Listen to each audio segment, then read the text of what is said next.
that's so exciting. I'm just going to go very slowly around the corner, and then we'll stop and have a look. We are so lucky.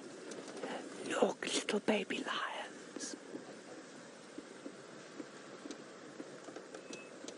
Look at that. Isn't that special? How lucky we are to have little baby lions. And you saw the big male lions, and you know, one of those big male lions is probably the father of these ones.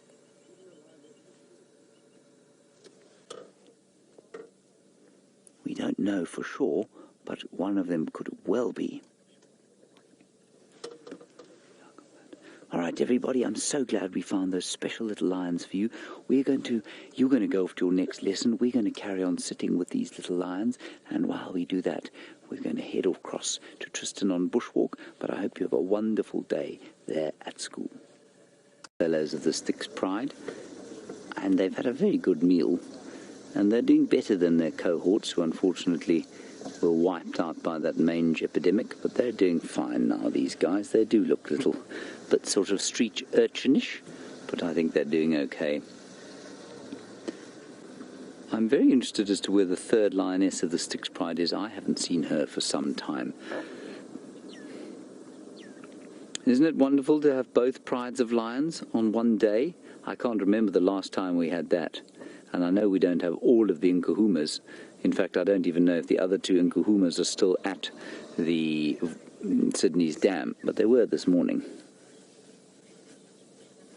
Tanis, yes and no. You're wondering if the lionesses of one pride would kill the lionesses, not the lionesses, the cubs of another pride. Tanis, it's certainly possible. I think you'd find that the chances of them coming across each other would be small, because obviously they keep pretty much separate territories, but, you know, in this current situation, there's been quite a lot of overlap in the last few days. They'd certainly be in danger, Tanis. I wouldn't say they'd do it by default, but if they could get hold of them and they were left alone and the adults ran away, yeah, I think because of the element of competition represented by those little cubs, I think it's certainly possible. So I hope that answers your question. I mean, I'm sure it has happened, and I'm sure it hasn't happened, if you know what I mean. I don't think it's not as cut and dry as it is with new males coming into an area where they are almost certainly going to kill the new or the older babies.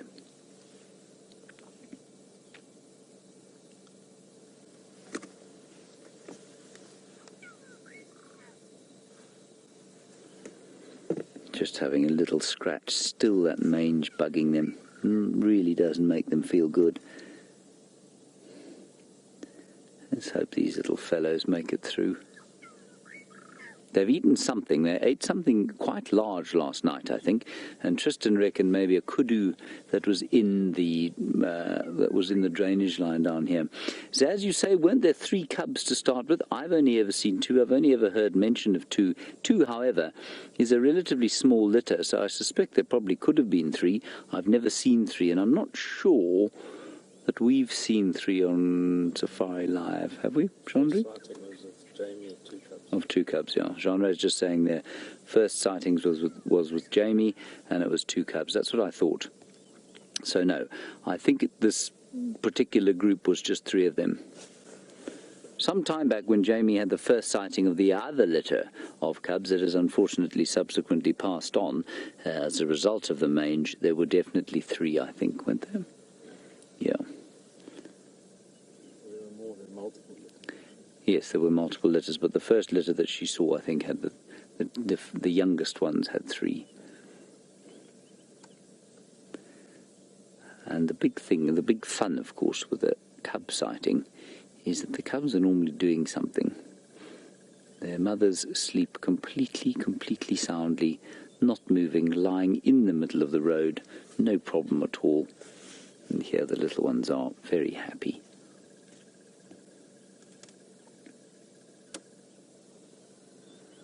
Shame, it is rather heartrending to look at.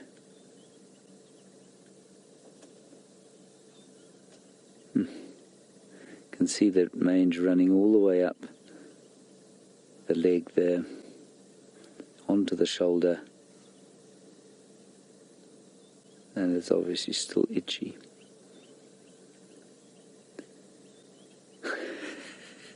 They are very funny looking things, these cubs. They are so distinctive when compared with the others. Look!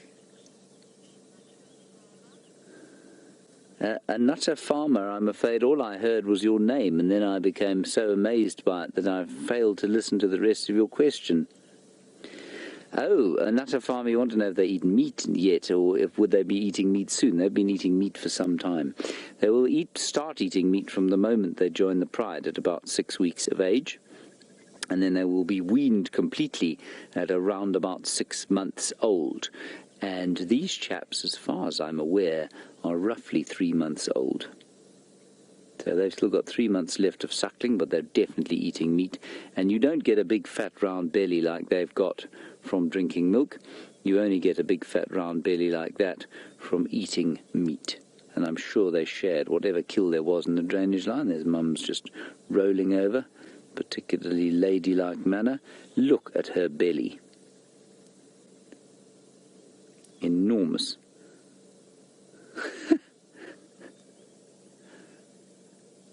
Hang on a second, you know what? That lioness has not got suckle marks, I don't think. I wonder if she's not pregnant as well as being very fat and full of... Yeah, they don't look like they have been suckled on. I might be wrong.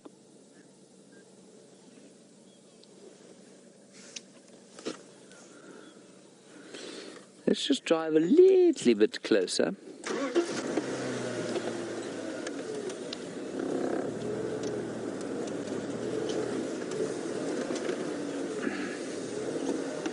I'd love to know which Birmingham was the father of this lot. Wouldn't it be fun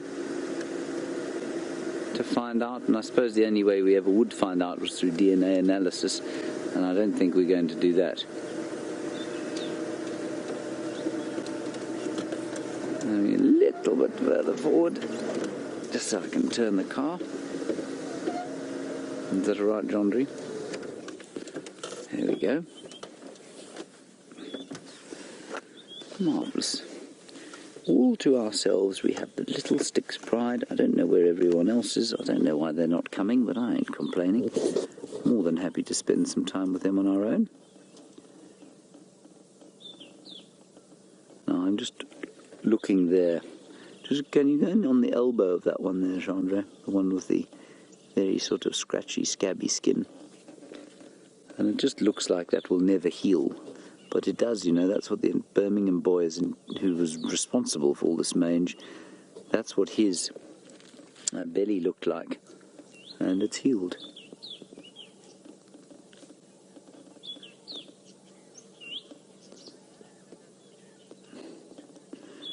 Now, a lovely question from somebody who has a Twitter handle even more exotic than Farm Nutter, or Nutter Farmer. Your question, tormented zombie owl, yes, I'm just going to say that again because I can, tormented zombie owl, your question is mange native to this area, or is it introduced? No, the mites that cause mange are native to this area. Tormented zombie owl. And I think you'll find that there are probably quite a few different species of mites that cause mange. Well, we know that there are at least 2, but I think you'll probably find there are quite a few more. Now, Jondry, can we go across the lioness there who's just flipped over onto the top of her head? I've just had a look there, and it looks to me like she is quite badly bitten on the top of her head. Now, that could have been fighting with her sister last night. Could equally be, if she isn't pregnant, if it isn't, oh, you see, I don't know. I mean, those look like the bite marks from being mated with. There, those ones there. And they're more further back. because of course the males hold them on the back of the head and on the back of the neck. But I don't think that we've seen these chaps mating for some time.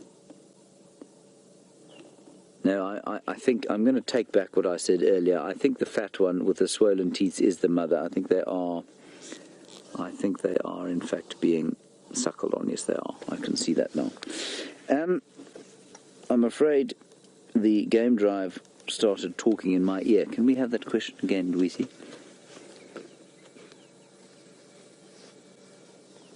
Oh, Niels, you're wondering about what causes mange? It's a mite. It's a little mite that gets under the skin and starts to breed. And that's what it creates, this tremendous itching. And it doesn't actually create a tremendous sort of physiological effect.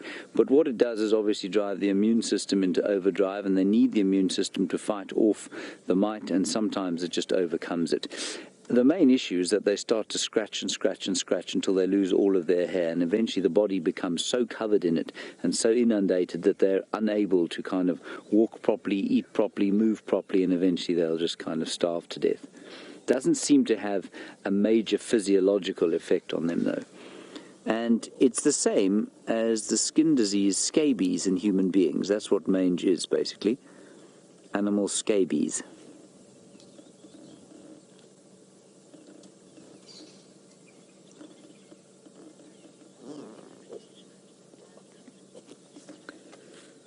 And I'm not sure that anyone can answer this question exactly, but we can tell you what it has been for the Styx Pride and what it has been for the Nkuhuma Pride. You say, what is the success rate for lion cubs with mange? I think there are so many factors that it's almost impossible to answer, but to say to you that there are certainly genetic factors, there are environmental factors involved, and there are probably any number of other sort of ecological variables that we don't know about. So if we look at the Styx Pride, they lost 8 cubs to mange. 8 of them died as a result of an infection of mange during the height of the drought last year. Now, at the same time, the Nkuhuma Pride cubs, 8 of them also got mange, and none of them died of mange. They died of another. 2 of them died of another disease, but the mange had all cleared up by the time they got their white muscle disease, which was the disease that took out 2 of the Nkuhuma cubs. So, you know, from a success point of view, the Nkuhuma Pride has had a 100% recovery. This Pride, the Styx Pride, has had a 0% recovery so far. And these 2 cubs, I'd say, I'm afraid, about 50-50 chance. Although leaning towards the more positive, simply because we're now into the summer, the prey that they're eating is much healthier than it was in the drought. And so hopefully they're getting the nutrition that's driving their immune systems to get rid of the mites that are causing the mange. But they've certainly, even these 2 cubs have been affected worse, I think, than any of the Nkuhumas were. Some of the Nkuhuma ears got very mangled up, and one of them still got a very floppy ear, and she will bear that scar for the rest of her days. But I don't remember it ever getting quite as nasty on the belly or on the elbows as it has on these poor little things. But they're being very sweet, aren't they?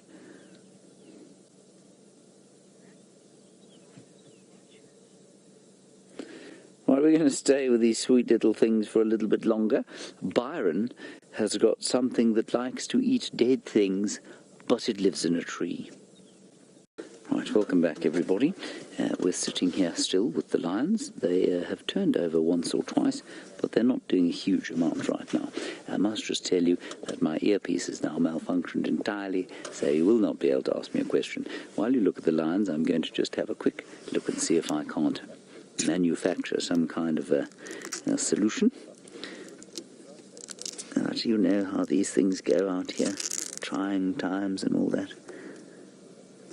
Yes, it really is a little bit difficult to keep things going.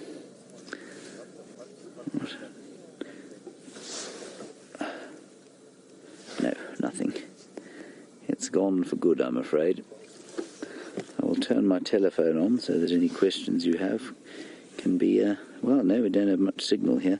Rondre, you're going to have to relay any questions that we get through me, I'm afraid. There we are.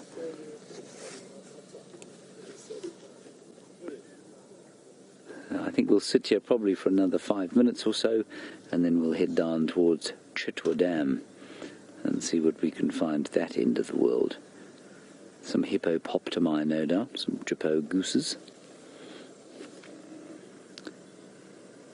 I quite like that lioness as well, the mother off to the left-hand side, because she has got a tail, which she's naturally just moved, that is very easily recognizable. It's got no pom-pom on it.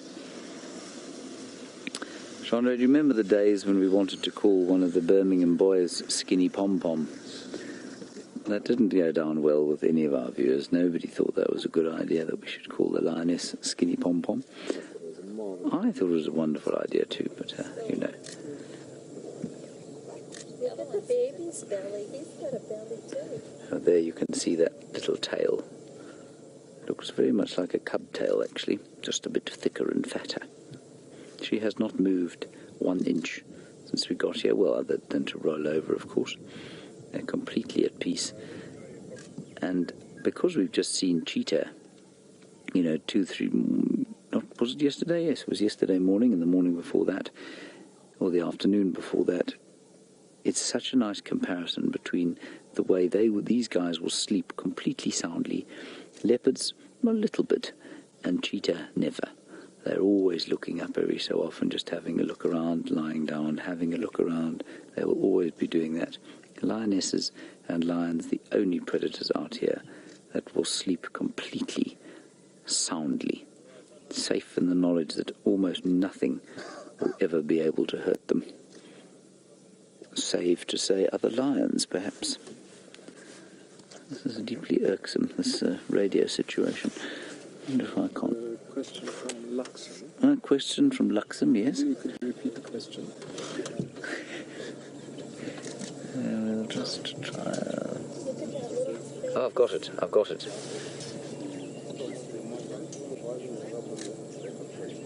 Lachlan. Okay, I've got that question. You say, are cubs in separate litters born at the same time?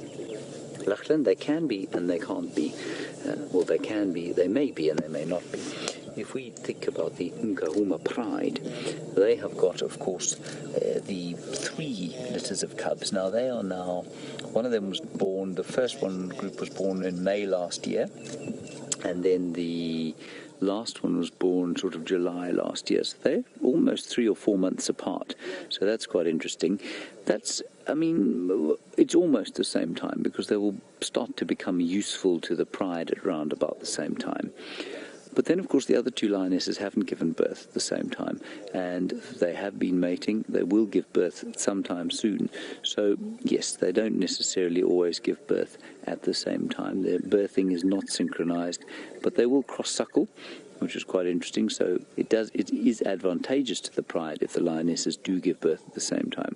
But what you'll also find is that by default it does tend to happen, because as happened with the Nkuhuma pride, when the Birmingham boys came in here and sort of took over the area, it's perfectly natural that all the females should come into estrus at the same time, and therefore they'll give birth at roughly the same time.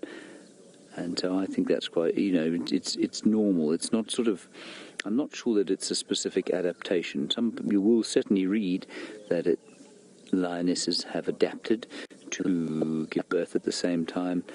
I don't really know how that would help the pride, other than for the purposes of cross-suckling. So if they cross-suckle, of course, if one mother is away hunting, then all the cubs will still get fed by the lioness that stays behind, or something like that. But it doesn't necessarily hold a huge advantage to the pride to have cubs all of the same age, because it does mean at the other end of the scale they're that much more difficult to feed. There are greater numbers of them. There are more hungry mouths to feed. So, yeah, it's quite interesting. It's quite interesting to debate. I guess on the side of the argument where you might say that lionesses do synchronize their birth for a purpose, a lion cub is pretty much useless in a hunt for at least 12 months after birth. And that means, of course, that, if you have them all at the same time, while you are having to kill more, at least by the time they all get to a year old, then you can have a bit of respite. I just don't think that's, I think a more staggered approach might be a little bit easier, but I don't know. I think you would probably find arguments for both, and very few answers that were definite. That won't stop people from giving answers that are definite, though. I'm just more and more, the more time I spend out here, the less convinced I become that we know what's going on with any of the animals. But it's always great fun to debate and consider and throw out wild postulations about what could or could not be happening.